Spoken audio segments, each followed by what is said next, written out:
Did not do a soundboard check, but I'm going to. I can't even find the themes. No, there does they are. that mean entirely without sure. the soundboard? BRB UK. Worse teeth, better accents.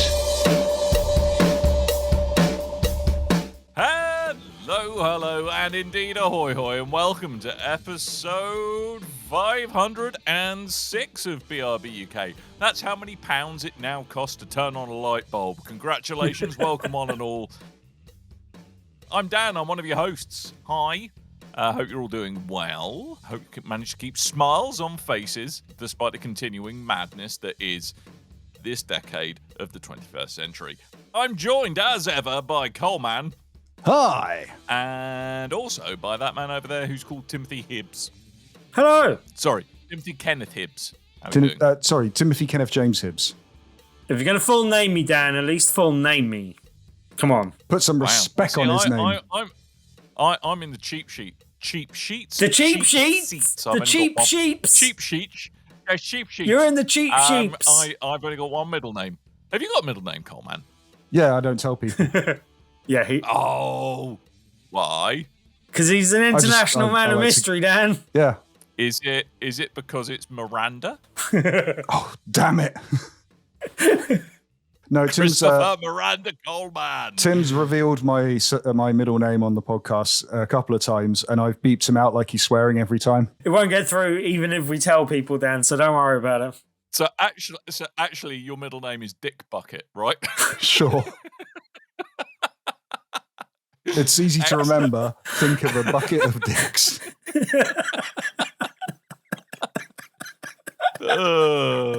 You need to change your name to that now. Anyway, I actually found, God, you know the energy crisis is bad when I actually spent a non-zero amount of time this week trying to reduce the power consumption of my GPU, and I did. And worked out it's going to save me 30 quid over the course of the next year. Whoa!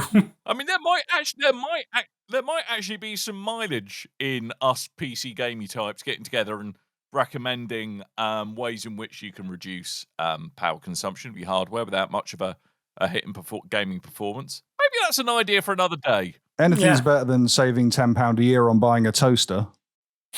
Yeah, it was a kettle, I think you find.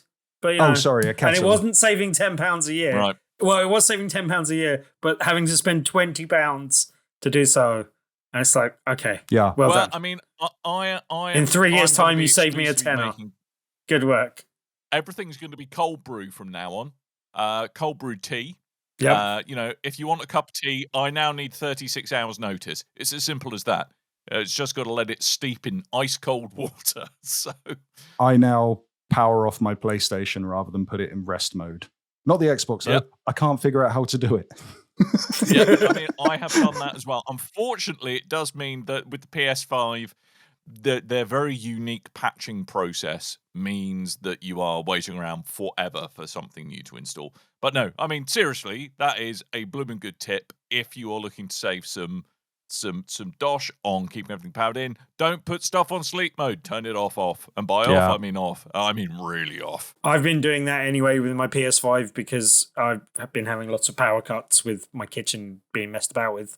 So my PS5's been off for a couple of weeks anyway. Are those power cuts, or is it because Tim's amazing kitchen man doesn't know the difference between a water pipe and an electric pipe? Keeps on electric himself. The fact that he calls it an electric pipe part of the problem. Yeah, electric pipes are bad. Don't cross the electric pipes, especially with streams. No, never cross the electric pipes. I mean, if it's the same as the state of your internet pipes, Tim, then everything in this flat is badly wired or put together generally that hasn't been done by me, and that's most of it. It's a highly complicated network of tubes that could collapse at any moment is basically what we're saying. Mm-hmm, mm-hmm.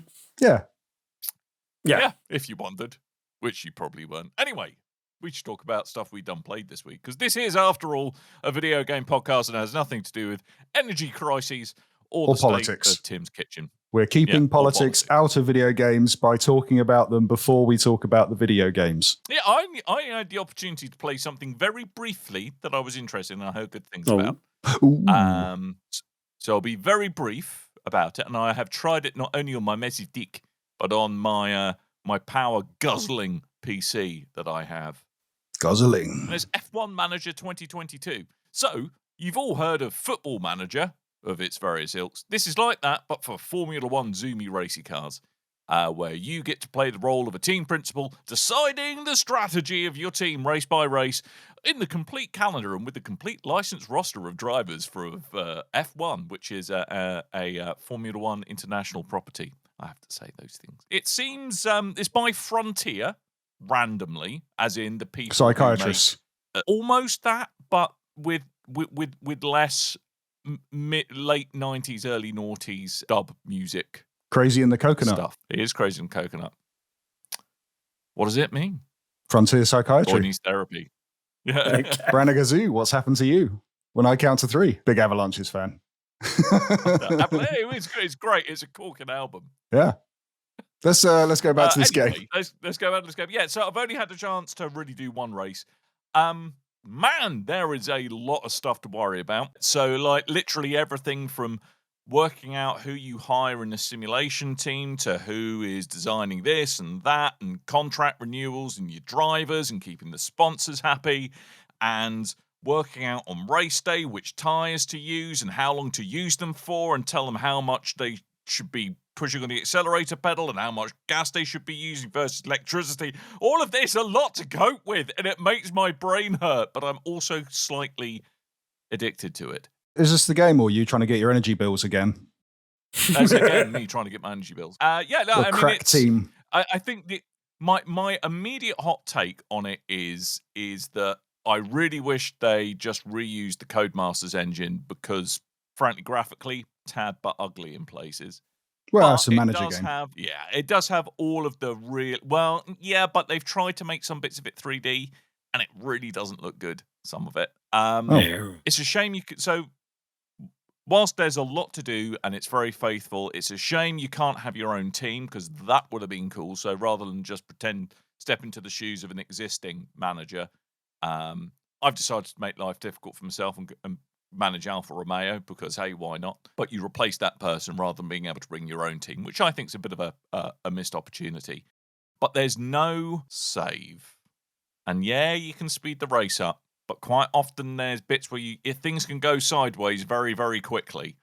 And sometimes you just wanna save, go for a poo, come back to it the following day. Not saying I have a day-long poo. That's I'm not saying that. You might want to see a different doctor. Yeah, exactly. I might want to see an arse doctor for that particular problem. Or look in a mirror. But it just seems a bit weird. I mean, I don't know, like in Football Manager, is there an option to no, you don't stick a broom handle up there. That is No, that's you with a series of mirrors.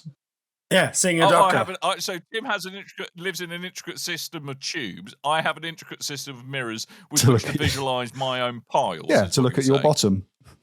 All right, okay, yeah, why not? Sure, that's what I do. What do you have an intricate system for, Coleman? We've both got an intricate system, so you need an intricate system. Oh, razors. What's your intricate system? For my head. Right. Yeah, shiny head. Is it like a really sharp helmet that you put on? You know, you walk past hairdressers and the old blue rinse has got that big thing on their head that looks like they've got a big crash helmet on. I want to see you. Yeah, I got one of them. Yeah. I go. The Thunderbird's hairdo machine. Yep. Imagine if I came out one of them with no hair. I'm like, what the hell have you done? It'd be a good prank. I mean, that would be an amazing thing to do. Just sort of set that up as a sketch. Every morning, I step into the shower, I pop one of them on, and then an intricate system of razors go over my scalp, and then I pull that off. And then once I've finished affixing bits of tissue paper to my head to stop the bleeding, I'm all ready for the day. Your system isn't intricate enough, mate. It's not intricate enough. I didn't say it was a good system. If you had a more intricate system, yeah, it would sort itself out.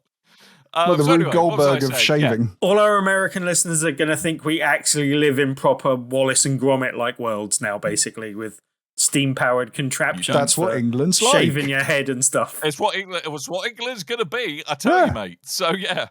So anyway, Tim, I've got one genuine question because you seem like a person who may have played Football Manager games before. I have indeed played many a game of Football Manager. Not for a few years, but yeah, it's a game I like. Can you save in the middle of a match? Oh. I know, tons of goalies aside, don't give me any of that nonsense. Oh, it kind of depends on the version of the game you're playing. There used to be a version on a recent version, let's say. Yeah, see, PSP or something. Yeah, but even then, I think in the PC version, you could probably close it down, minimize the window, and go do something else. Whereas I'm not entirely sure that option exists in a console version. But normally, you would be able to save in the kind of management area and not necessarily mid-game. But I don't know if that's changed in more recent years. Right. Okay. Save in the management area. Well, as in, like, if you're just between games and doing management type stuff, you can usually save anywhere there and you'll be okay. But you won't necessarily be able to save mid-match, or at least that used to be the case. No. Oh, well, I'm sure there's a good reason. I suppose if you were managing through, you can shuffle off and ask everyone to hold fire while you coaxed out particularly difficult poo, for example. Yeah. In the middle of the action. That's why I have my intricate system of mirrors for, so I can beckon it, Cole. Out you come, my beauty. I don't like this conversation. No. Out you come. Look at your little turtle head crowning Coleman, this world. Coleman, please speak about games. Anyway, talking of crap, I hear you've been playing Saints Row. Oh, right. Well, I wanted to say, just sort of following on from last week, before I talk about the games I've been done playing, for the benefit of those with video, I did bring my Razer Kishi 2, which you can see the screen. You can see Dan in the screen. Hi, me. I went and I had a little project where I took my old Samsung Galaxy S10 Plus, I think it is, and turned it into a little emulation machine. So. Is that the one that has the 45 watt fast charger that I was talking about a couple of episodes ago? Sure, that sounds right. Because I know that's a topic that excites Tim greatly. Yeah. So I've mostly been playing Tekken 3 on the tube. Excellent. Yeah. Anyway, back to the games I've been done playing. But it's a good bit of kit, as you've seen on video. It looks like a tiny Switch, and I love it. I've been playing Saints Row, much to the of myself. Yeah. I mean, I've read some of the reviews. It sounds like it's really, really, really bad. I will say a lot of those reviews are fair. Some of them aren't. Right, okay. I think a lot of them are very overly harsh. I think in terms of polishing an Xbox 360 game and sticking it on the PS5, it looks great. I don't know why everyone's moaning. Oh, wait, no, sorry, this is a new game. Yeah, I see why everyone's moaning. It is. I don't know why it looks so dated, but it does. And there's an intro to the game where it's kind of, it does a thing in the present day, and then it goes back to, I wonder how we got to this point. And it kind of shows the Saints as being because it's a reboot of Saints Row, I forget to say. Yeah. So it shows your new cast of characters, like, partying in their gang hideout like it's a nightclub, and everything's all cool, and everyone looks terrible. It's just, and there's. I mean, is that just because they've been overdoing it? No, it's just just like low polygon. No, I think it's like your main cast of 4 characters. They look fine, but all the NPCs around you just look absolutely crap. And they're really dated, and in cutscenes you get texture popping on characters and stuff, and it's not good. The gameplay, though, I'd be lying if I didn't say, I had a lot of fun playing this game. It's silly and it is fun to play. However, it is dated. That said, I've been playing Saints Row the Third on my Switch, and I really enjoy that game. So it's a game that appeals to me, but I do see why a lot of people are complaining about it. My main complaint is it's overpriced for what it is, because this game does not play like it should be retailed at anything over £50. Or in fact, anything over £30. So if and how much did you pay for it? Oh, 45. Something like that. I got it on a deal. I'd have to look. But I mean, is it the fact that really a lot of it has gone kind of, well, obviously the graphics have had a redo, but is everything else pretty stoically and resolutely stuck in 2008 in terms of? Yeah, I mean, it's a nice environment that they've created. It's like a nice big open world, and it's kind of got this El Paso feel about it. But I love their tortillas. Yes, they're lovely tortillas. Very, very, very, very low quality textures on them, though, I find. Big fan of the fajita box. of the fajita box. Mm. Do you like And the a Danny good Trejo fajita? adverts. Yeah. Anywho, I just eat the tortillas. I just eat that. I just mainline them. The rest of it is just, it's all about the carbs, the complex carbohydrates for me. Love them. the environment they've created, it is a nice environment. However, it's very sparsely populated. It feels very empty. And again, it feels dated, like they're pushing something to the limit. But I don't know if that could be the PS5 because it doesn't feel like it, especially when you look at, to put in comparison, and I know a lot more work went into it, but Gran Turismo 5 is on its, third re-release. And that was an Xbox 360 PS3 game.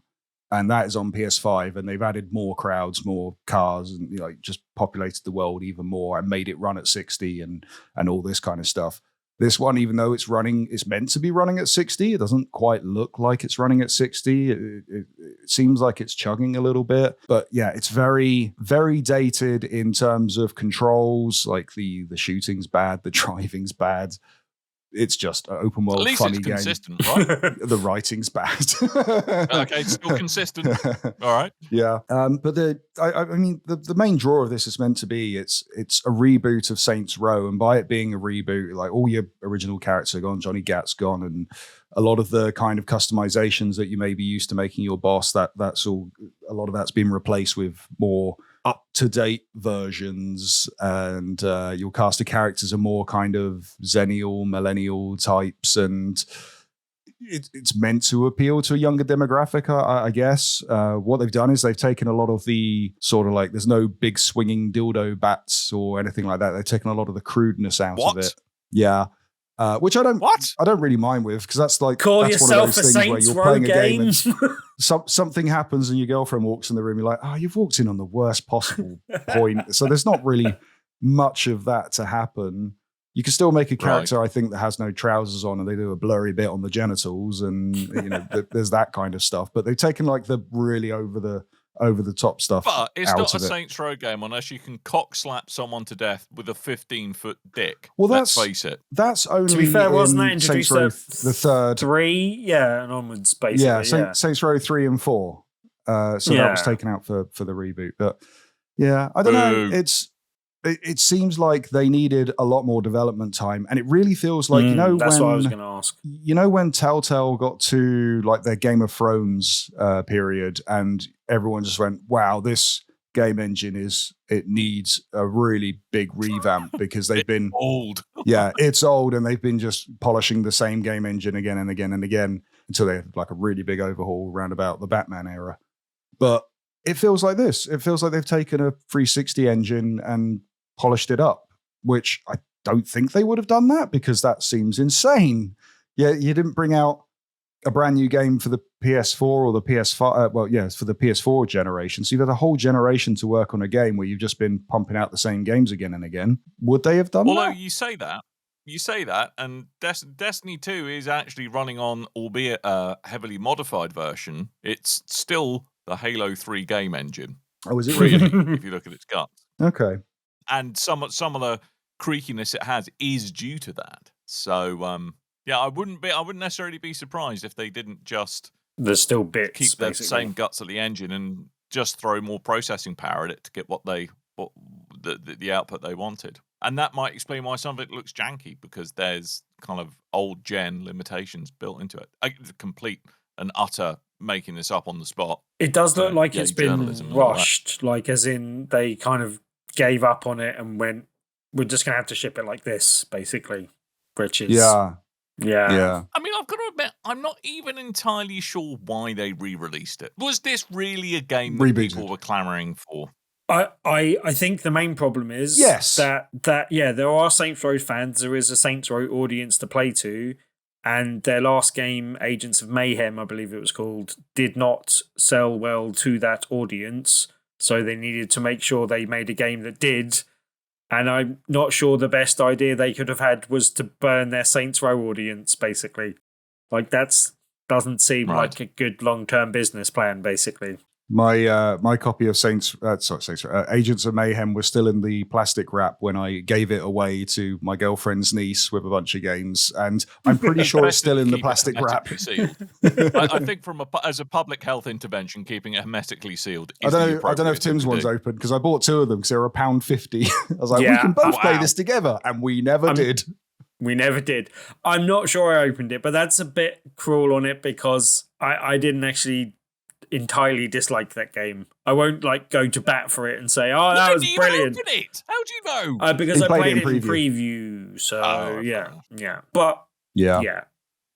I did mean to play it with your son, Time Coleman. But it does feel like an unfortunate misstep, but it is playable. I still enjoyed a lot of the story and the jokes and stuff. However, the writing is a bit cringy at times and doesn't make sense. And there's a lot of that kind of we're the good guy criminals, but we're murdering millions of people in this game. So there is a lot of that element to it. But I have laughed out loud at moments. There's a good point where you kind of a rocket explodes next to you and your character goes flying off and he's like, and as he gets up, it's like, oh, that was, and another one hits him immediately. But instead of flying off and it happening a third time or something, he flies off and hits a large gas silo type thing, and then that explodes and he goes off even further. Like, all right, you got me. And that's within the opening of the game. Really hit me with that one. Well, I have. It's those set pieces though, which in some ways are my fondest memory of the Saints Row series, like the Aerosmith rocket sequence. Yes. Was that the beginning of 3? That was 4. That was 4. That was just. I was like. And that was marketed correctly because they released that for £20. Wow. The only missions I remember doing in Saints Row are the insurance scam ones, and getting thinking they were brilliant to start with, and then getting quite bored of them, and then the spreading poo ones that I got bored of instantly. But yeah, I didn't like those. But that gave you your lifelong love of going toilet, though, didn't it, Tim? So all is not lost. That's kind of a human necessity from day one, Dan. It's not. No, the smearing it over the walls is not. Oh, okay, maybe and you not. know that. Okay, Bad, dirty Tim. dirty Tim. So yes, Saints Row. I will say, if you're a fan of Saints Row, then it's worth playing. But be warned. Go pick it up at a discount because it's not worth the full price. And it's £1.50 maybe quickly completable. No, I wouldn't say £1.50. That's mean. £2.50. If you see it for 30 quid and you're a fan of Saints Row, then I reckon take a punt because you'll probably enjoy it. Oh, and it crashed on me twice.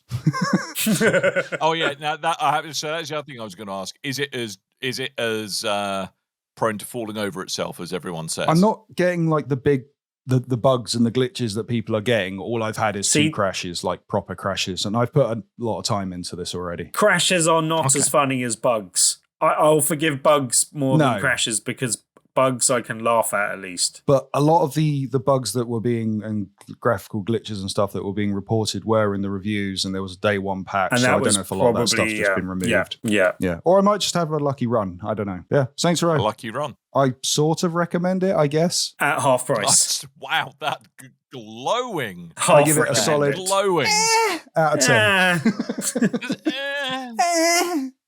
If you wanna, I give it a kinda out of 10. Wow. Yeah. Anyway, so that is enough of Saints Row for this decade. I look forward to having to talk about it again in another 10 years' time. But Tim, I understand you have been playing with a table. I have. Well done, sir. And this is a table that I played with. Was it a nice table? It was a nice table. It was a nice table. And this is a table I played with at Tabletop Tuesday. I love this game. And that sounds odd, but generally, we kind of mentioned it last week on the way going in. And just to confirm the name as well, it is the Infinity Gaming Table. I wasn't asked to necessarily talk about it on this week's show, but I thought it might be of interest to some of our listeners as well. Again, I wasn't contractually obliged to say this bit. It's going to be available at game.com, game.co.uk on their website. It is quite expensive, as Dan alluded to a little bit last week. It's an expensive piece of kit, but it is basically like a giant iPad with legs, with table legs. And those legs are detachable. It's coming for you.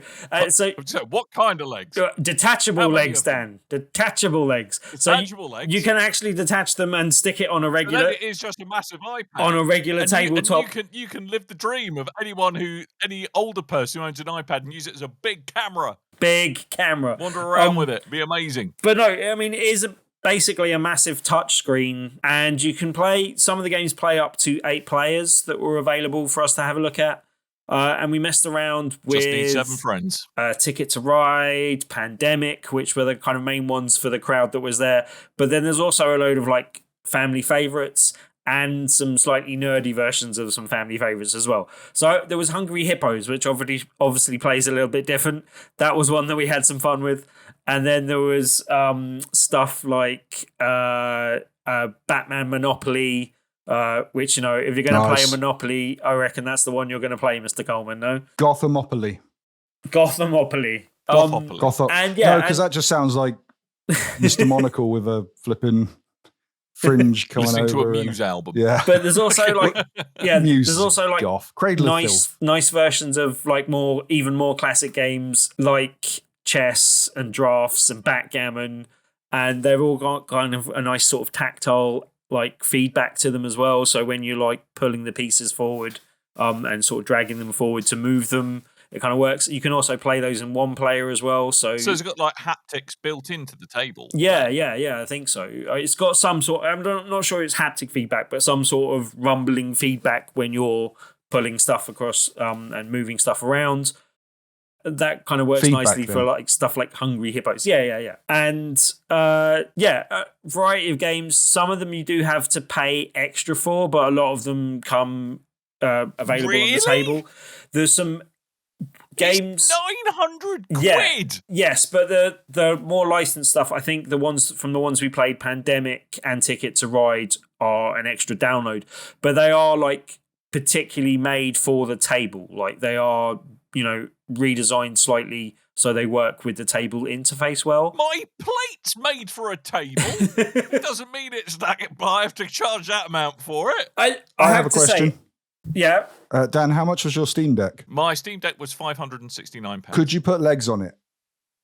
Yes. Right. We've got an alternative, cheaper alternative. We're going to sit around the Steam Deck. No, those things are chunky boys.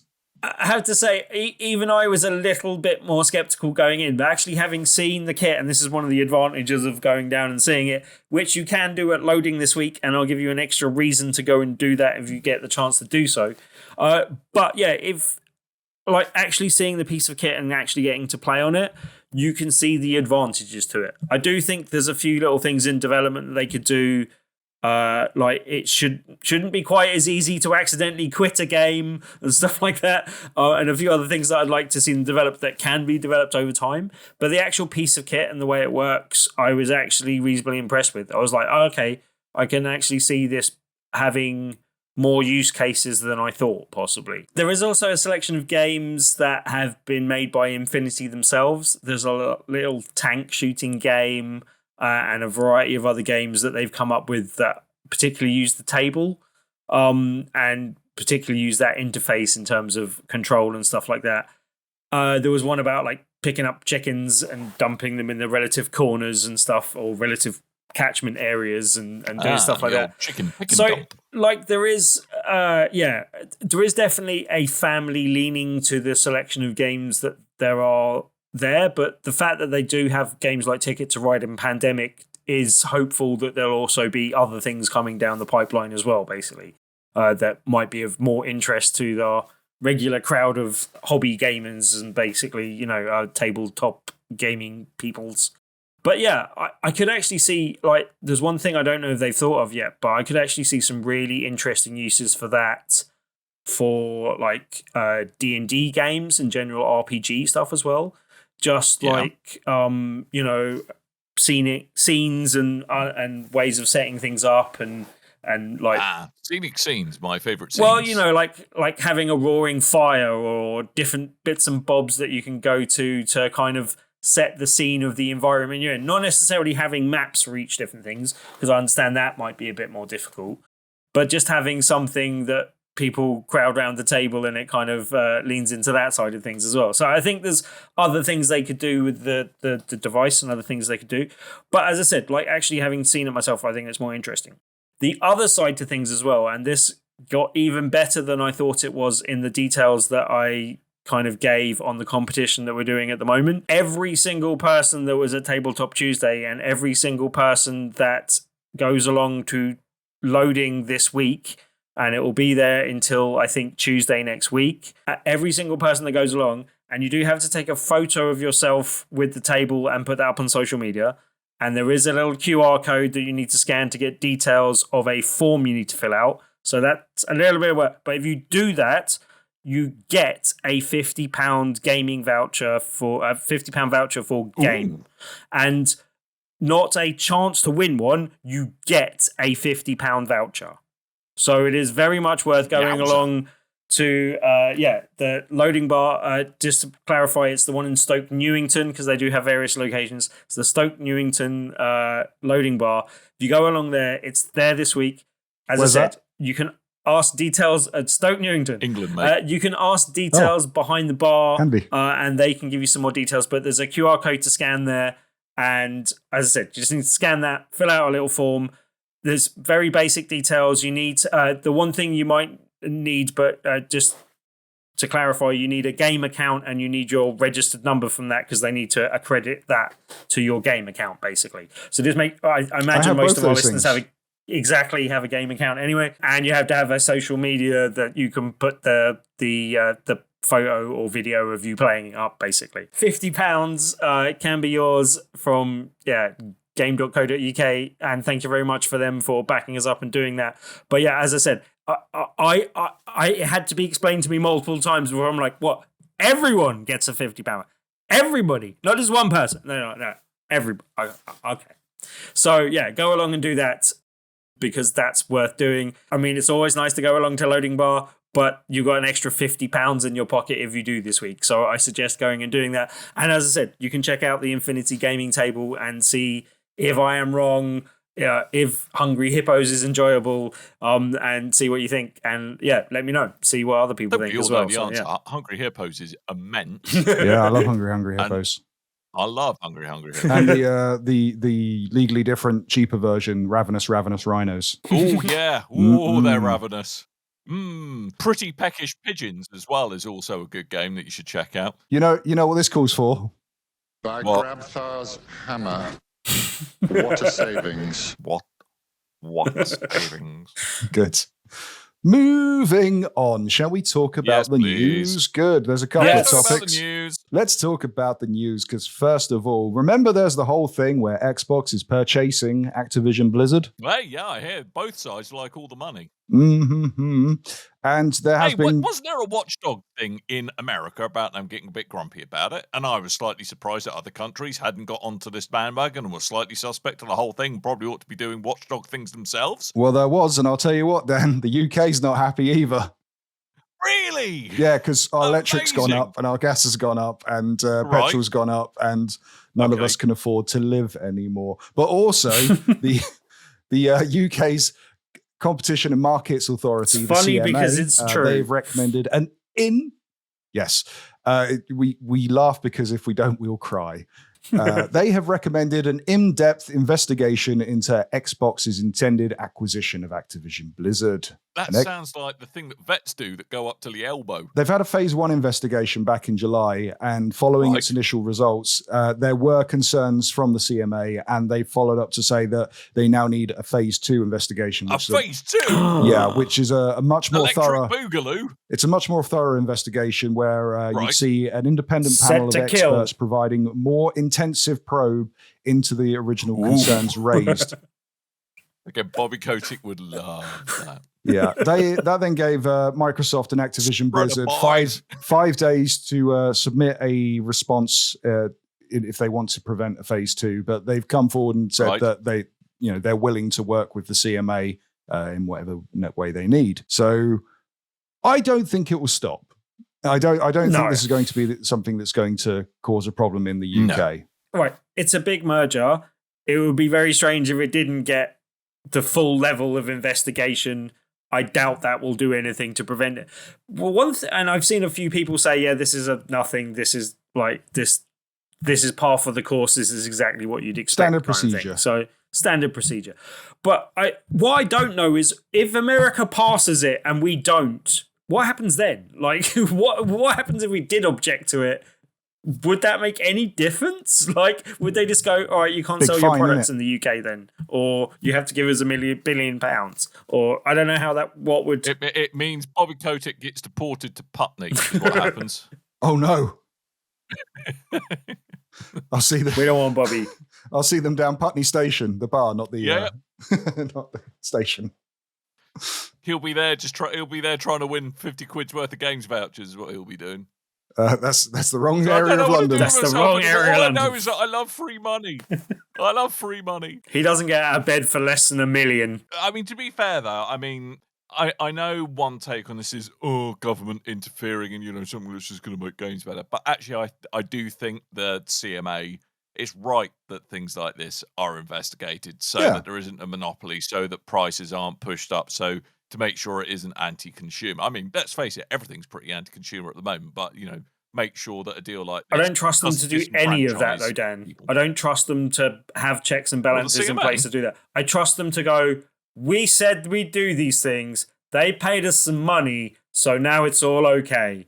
That's how I trust these things to work. I don't know if there's any legitimacy to them or to what I'm saying, but I don't trust these type of things at all, basically. Right. Okay. Well, the Competition Markets Authority is generally pretty good. I mean, then why do we have so many monopolies in such a broken economy, Dan? Hey? Keep your politics out of gaming, Tim. Exactly. I won't do it. I won't stand for this anymore. Anywho, sorry. Following up on this, so the Microsoft president Brad Smith said that they will be working in accordance with the CMA to address any concerns. Phil Spencer, he's written a blog. Canadian Moose Association was the CMA he was referring to. That's sadly correct.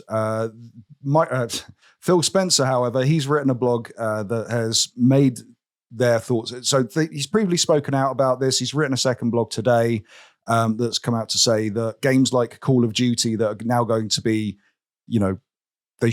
Xbox first party, technically, they will be released on Game Pass, launched on that service. It will most probably be for the subscription as well as being able to buy, but they will simultaneously be released on other platforms like PlayStation day and date as well. For £7 million. Well, no, they'll probably just go for the full £70 RRP, I was just putting inflation in there, mate. Yeah, fair point. I forget we're getting a keep your politics out of Snuck it in. Anywho, a bit of news that you might have seen being passed around the socials in a very weird way, where basically Sony and Tencent, they've gotten together and they've managed to purchase 30% of FromSoftware's shares. And that has been passed off as Sony have bought FromSoftware, which they haven't. So just to put that out there and correct that, because I have seen a lot of, when PlayStation buy a studio and they put out the little JPEG of PlayStation, welcome to the PlayStation family, this company, or, Blue Point Studios, all that kind of stuff. They bought someone this week. I've seen people. Yeah. Yes, I've completely. Oh, it was a mobile. I forgot to add that to the agenda. It was a mobile gaming studio. They're forming a new mobile gaming division again. To make PlayStation mobile games. A really tedious version of Voltron, this, isn't it? Yeah. People have been putting out images, photoshopped images where it says that they bought FromSoftware. They have not bought FromSoftware. The majority stakeholder is still... Let's have a look. Yes, that's how they refer to it in financial papers, Tim. They bought a little bit of it.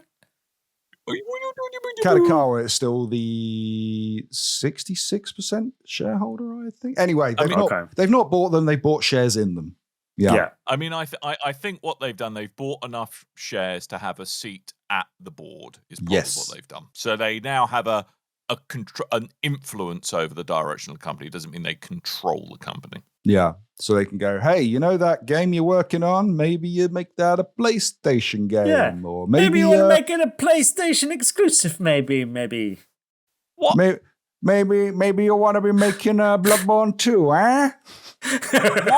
Why? What? Someone's playing violin in the background. Oh my god! Look, we walked onto the set of the Untouchables or something. This is ridiculous. Have a word with Big Martha. She'll look after you behind the bar. They bring a Game Pass. You buy stocks and shares in their company. That's the PlayStation way. One open-handed slap. Anywho, more acquisitions going around, and interesting one. I originally wrote this down as TinyBuild has acquired Bossa Studios. They didn't. They acquired IPs from Bossa Studios. So Bossa Studios are changing focus. Apparently, they're moving towards.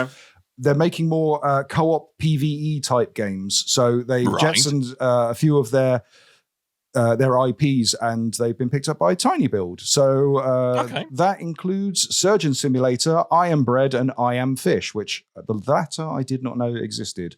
The other two, though, fun games. Yeah, good game. Yeah, the first Surgeon Simulator, good. Yep. Second Surgeon Simulator, not so good. I liked the second one. It had the multiplayer element. It was very buggy. Okay, maybe they fixed that by now. Who knows? Very buggy. Didn't like the Switch version. Played poorly, I thought. Oh dear. Yeah. But that's interesting. That'd be nice to see what other studios can do with those licenses, especially Surgeon Simulator. I'd like to see where that goes, because that, I like that. Or it could, if given half a chance, it could go very microtransaction-y, though. It could, yeah. It could totally go like free-to-play, pay-to-win typey thing, but I'd like to see other spin-offs of it or other ideas, someone else taking the reins and seeing what to do with that game. Pay to win. Insert witty comment about healthcare insurance here. There we go. Pretty good. Keep your filthy politics out of it, right, Coleman? Fun fact, Dan got his doctorate by playing Surgeon Simulator. So if you never need surgery, stay the hell away from Dan. He's using a socket wrench to take your eyeball out. Yep. Through your ass. Seriously. Always that's with the arse. You get that. And I was taught. In the mirrors. Yes, there's a reason. That's how I was trained, Tim. It's a very bottom-heavy episode. Via the arse if you get me to do your operations. Are you sure you're not the aforementioned arse doctor you were referring yourself to? Yep. Dr. Ass. Dr. Ass. It's what it says on my license plate. Dr. Ass. Right. Changing your name on the website. Thanks. Cool. And a couple of delays this week. And sorry, Tim, delay for you. What's been delayed? Bomb Rush Cyberfunk, which, if you didn't know, is one of the games that keeps flashing up and gets Tim excited because it's a Jet Set Radio inspired game from some of the creators of Jet Set Radio, and also with the soundtrack from the composer of Jet Set Radio. First revealed in 2020, it's now been pushed back to the summer of 2023. Oh, there's a significant delay. That is unfortunate, but gives you a nice summer game to look forward to. Yeah. You lucky thing, Tim. Sure. See? Something to look forward to now. The bleak, yawning chasm that is the forthcoming 12 months of your life. These Team Reptile, the studio, nothing but kitchen renovations. It's a little glimmer of hope. Who knows if any of us will be able to afford electricity by summer 2023? Or kitchens. Or kitchens. Just don't know why I'd throw that out like your kitchen wouldn't be done by summer 2023. Yeah, I really hope it is, Coleman. I really hope so. At this rate, maybe not. Kitchen man, he does his work very slowly. Anywho, they're saying that the time they're putting into this, they want to put massive improvements into the game as a whole and what they're working on. So you should see new features coming soon. They're going to show off some gameplay soon as well. So keep an eye out for that. Ooh. Bomb Rush Cyberfunk. Another one which we spoke about this, I think, last summer in one of those showcases. This popped up a while ago. Sons of the Forest, which is a survival horror game that caught my eye. That's now been delayed till next year, but they've not actually. I think they delayed it till February, and I think they even put a price tag out of around $30. But they need more time too, and cross it off your bingo card, polish the game. Oh, lovely. Yeah. Good. I do like a polished game. Yeah, I don't like unpolished if I can games. I've just got to get visceral and procedurally generated, and I get bingo this week. Yep. You just did. It does look like a game that will have the word visceral whapped on it, though. Quick, let's talk about Dead Space, the original Dead Space. That literally, there was literal viscera in that. Well, no, the company, Visceral Games. Yeah, I know that, but there was also literal viscera in the game. You're literally look at you with your You're literally plural, visceral. visceral. What? Or something. The dead wrestler from the 90s. In better news this week, though... The plural of it is viscera. Mm-hmm. Viscera. Visceral is of the viscera. Yes. Yeah, Viscera, the wrestler. Okay, right. Yes. Indeed. Yeah, why not, Coleman? You know, I'm just going to agree with you. Fine. Yeah.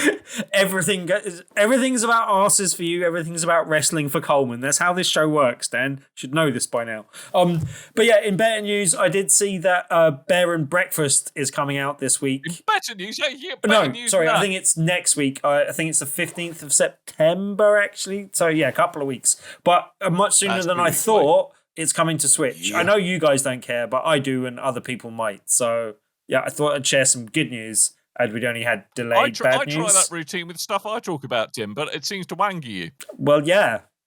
You're talking about asses and spreading poop. Ooh,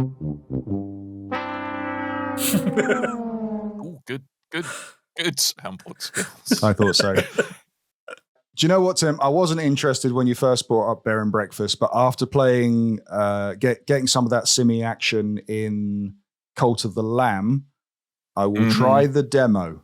Oh, how's your cult going, by the way? I've been able to play this week because I had to play Saints Row for the show.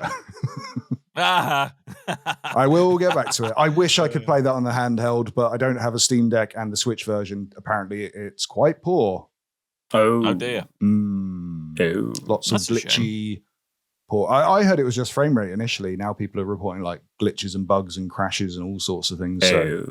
Yeah, there's been quite the rush of patches on Steam for it. Yeah, but it's probably easier to rapidly iterate on Steam than it is. I think the Steam problem is Switch. So there's Twitch integration for the PC version of the game where you can like your cult members can be your Steam audience, your Twitch audience. Sorry, that's quite cool. They have lots of cool features like that. But a lot of them aren't implemented correct. They're not working correctly. So a lot of these patches are for the Twitch integration that's going on. Yeah, it's got to be a difficult thing. It's probably something that people haven't done so much. So there's less, you can forgive them for having a few initial problems with something experimental, basically, Yeah, and they're very small studios, so it's very ambitious of them to put that kind of stuff in there. But it does sound like the PC version is the way to go. And unfortunately, the Switch version at the bottom end of that spectrum, and for £2.50 extra for the privilege of having a more broken game, which is unfortunate. Yeah, PS5 all the way, baby. I wish I could take it on. Oh, they're releasing they're releasing a new version of it that's going to be cheap to manufacture, but they're still going to keep that price rise going. Weird. Nice. I heard there was rumors of a lighter version. I think that will be physically lighter. Yeah, because the second half a milligram lighter. Did you think I meant metaphysically less weighed down with the woes of the world? No, I thought you meant light as in LITE, as in tiny. Because I know how your brain works. How are you getting a lighter? Turning the black bits white? Yeah. I'd like that. Pure white, ice white PlayStation 5 console. Mm-hmm. I'd have one of them.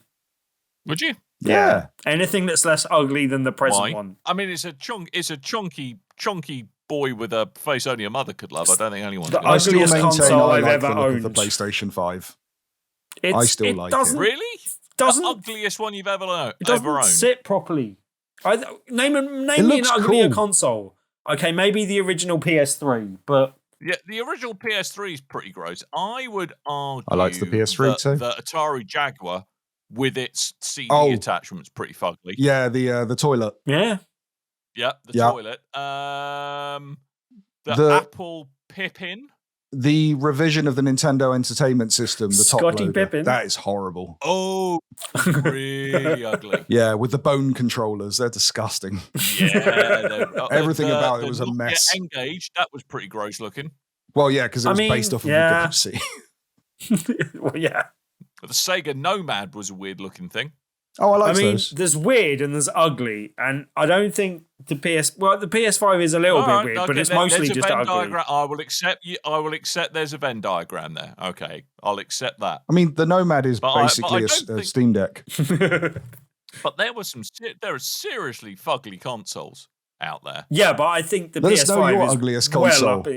Let me know if you think of an uglier console than the PS5, or the PS5 is indeed the ugliest console of all time. Also, it doesn't function well. It doesn't sit properly when you lie it down, and standing up on its end seems like a disaster waiting to happen. I'm sticking with my my Atari Jaguar with the soft close attachment is what I'm sticking to. I'm going to have a think about this. I mean, a lot of consoles for me growing up were basically tape decks and just weird looking grandstands and stuff. You know, none of them were pretty. All right, Fairchild Channel F. There we go. There's an ugly one, Tim. Beat me. You're just Googling ugly consoles now. No, I am looking at a list of consoles from my youth. I mean, the Atari 2600 is very functional looking, but it's got it's got some niceness to it. It's got some wood. I had a Bart Simpson joystick for the Amiga, and that was pretty fugly. Oh, that's just going to make your hands bleed, surely. It was like a statue of Bart Simpson that you used as a joystick, and there was a button inside the spikiness of that. It's the most uncomfortable thing, but I wanted it so bad, and when I got it, I was like, this is horrible. And it played so bad. They used to make loads of those, like Alien ones and Predator ones. Yeah, I think it was the same company. They made Alien ones and ones off the Batman movie, the Tim Burton '89 movie. And we should have a proper talk about this one day, but not at the end of a show when we're trying to wrap up. Okay. Let us know your ugliest consoles and controllers and anything in gaming, really. Let us know your thoughts and comments by going over to bigredbarrel.com and talking to us in the comments section. While you're there, we've also got a Discord link. You can go to our Discord, sign up. If you don't use Discord, you really should. It's a fun little place to hang out, and there's loads of them about for all your interests and needs. It's kind of like Reddit if it wasn't full of dickheads. Also, we've got a Facebook. Well, to be fair, we can kick the dickheads out. That's the only difference, really. Yeah. I can't say there aren't dickheads somewhere on Discord, but we're pretty good at rooting out the dickheads and inviting them no longer to be a part of the our ones go away quite quickly.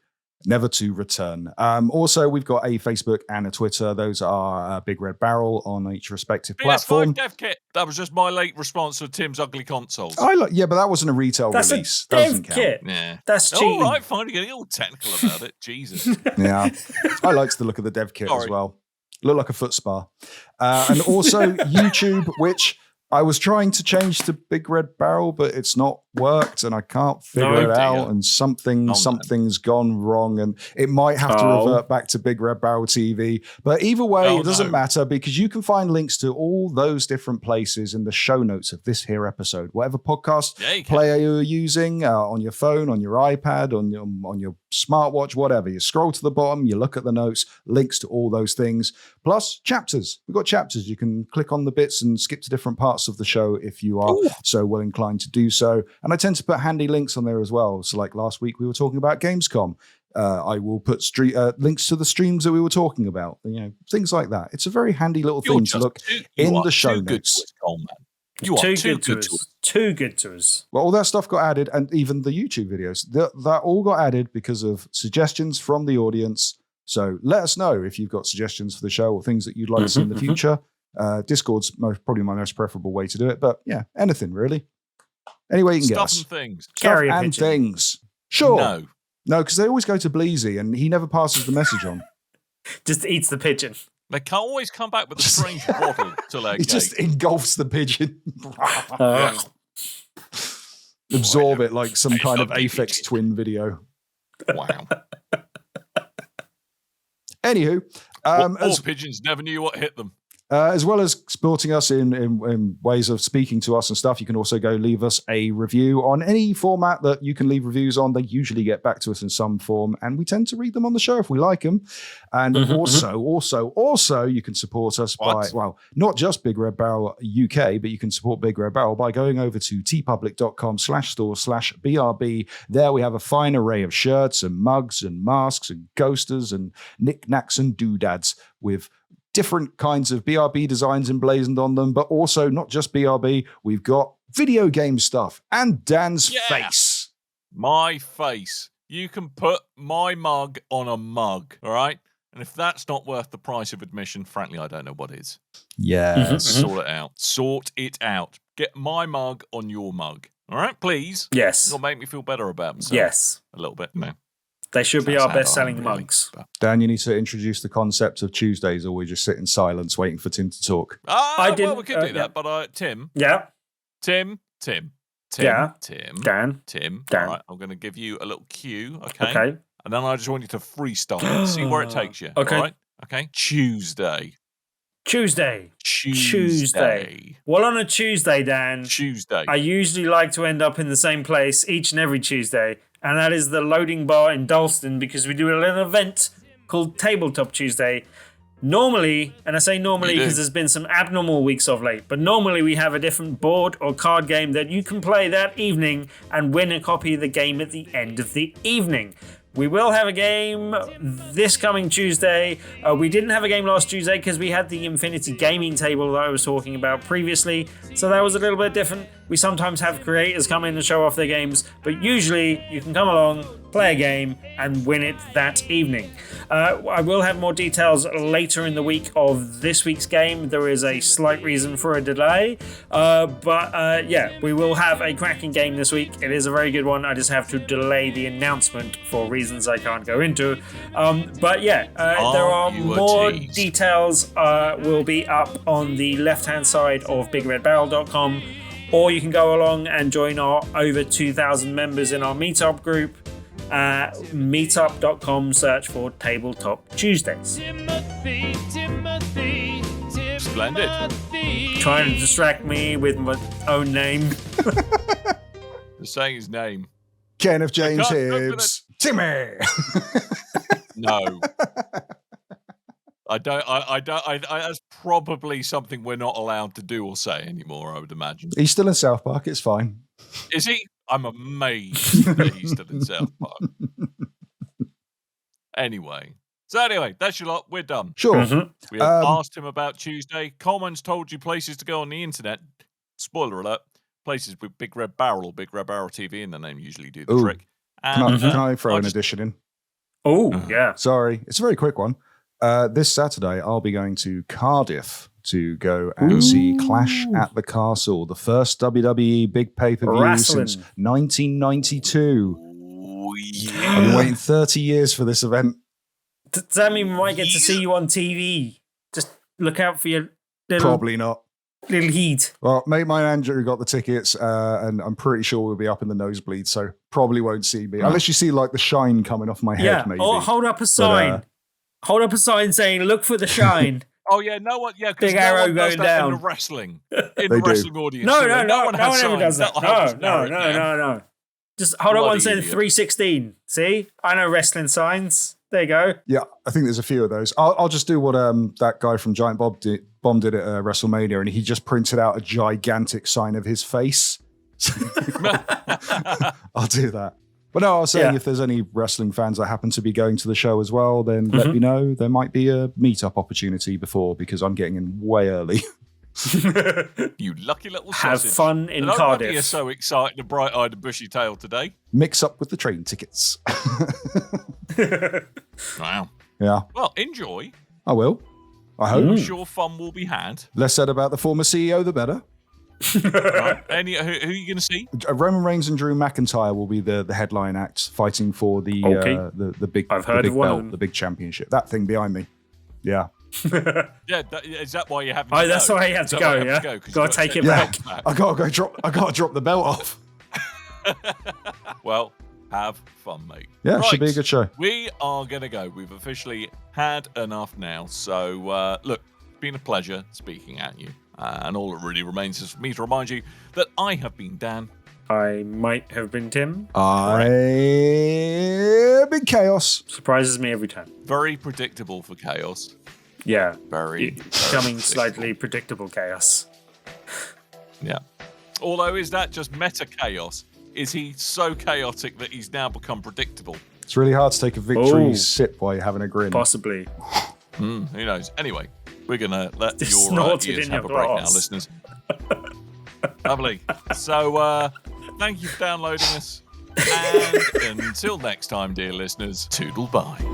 See things clear from a bird's eye. See things clear from my third eye. They don't want more, they just want to get by. I'ma spread my wings and fly.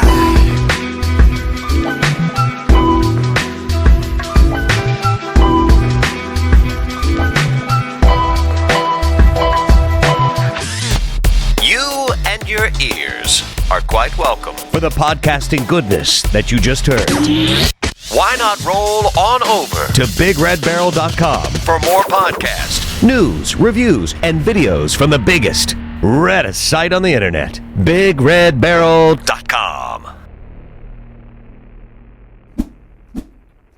I'm really looking forward to Data Science Purgatory. That's going to be marvelous. That's going to be quite possibly the most tedious thing imaginable. Printer Purgatory does not sound like fun.